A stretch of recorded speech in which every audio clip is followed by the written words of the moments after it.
ಸ್ನೇಹಿತರೆ, ಸ್ವಾಗತ ಸುಸ್ವಾಗತ. ಮುಕ್ತಣ್ಣನ ಸ್ವಾಗತ. ದರ್ಶನ್ ಬಗ್ಗೆ ವಿಡಿಯೋ ಮಾಡಿದ್ರೆ ಕೆಲವರಿಗೆ ಉರಿ ಹತ್ತುತ್ತೆ ಕಣ್ರಿ. ಯಾಕೋ ಗೊತ್ತಿಲ್ಲ, ಅವರಿಗೆ ಬರ್ನಲ್ಲಿ ಇಟ್ಟಂಗೆ ಹತ್ತುತ್ತೆ ಅನಿಸುತ್ತೆ. ಒಂದು 4-5 ಕಳಿಸ್ಕೊಡ್ಬೇಕಾಗುತ್ತೆ.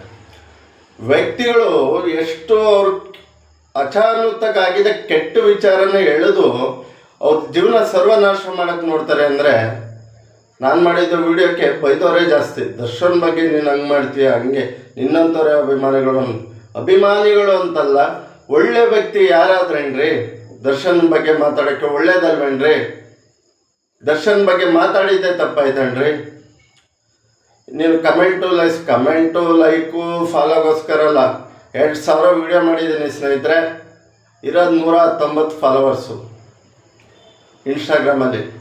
ಎಂತೆಂಥ ಒಳ್ಳೆ ವಿಡಿಯೋ, ಒಳ್ಳೆ ಕಂಡ, ಆದರೂ ಫಾಲೋವರ್ಸ್ ಇಲ್ಲ. ದಯವಿಟ್ಟು ಫಾಲೋ ಮಾಡಿ. ದರ್ಶನ್ ಮಾಡಿರೋ ಒಳ್ಳೆ ಕೆಲಸ ಹೇಳ್ತೀವಿ. ದರ್ಶನ್ ಮಾಡಿರೋ ಎಷ್ಟೋ ಅನಾಥಾಶ್ರಮಕ್ಕೆ ಹೆಲ್ಪ್ ಮಾಡಿದ್ದಾರೆ, ಬಡವ್ರ ಮಕ್ಕಳಿಗೆ ಹೆಲ್ಪ್ ಮಾಡಿದ್ದಾರೆ ರೀ.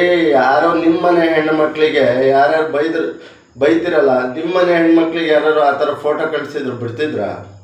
ಕಂಪ್ಲೇಂಟ್ ಕೊಟ್ಟು ಹಗರಣ ಮಾಡ್ತಿದ್ರಿ.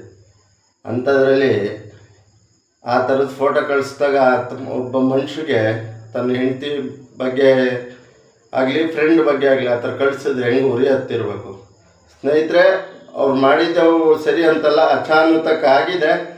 ಆದರೆ ಎಲ್ಲ ಮುಕ್ತಿ ಪಡೆದು ಕೇಸಿಂದ ಹೊರಗೆ ಬರಲಿ ಬೇಗ. ಮಾಡಿದ್ದು ತಪ್ಪೇ ಇರ್ಬೋದು, ಆದರೆ ಅವ್ರು ಮಾಡಿರೋ ಒಳ್ಳೆ ಕೆಲಸನೂ ನೆನಬೇಕಲ್ರಿ.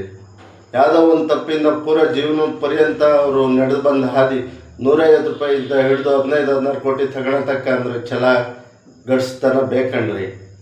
ಅಂತ ಈ ಸ್ಯಾಂಡಲ್ವುಡಲ್ಲಿ ಎಲ್ಲ ಮುಂದೆ ಬೆದ್ದು ಎದ್ದು ಬರಬೇಕು ಅಂದರೆ ಸಾಮಾನ್ಯನ. ಜೈ ಡಿ ಬಾಸ್.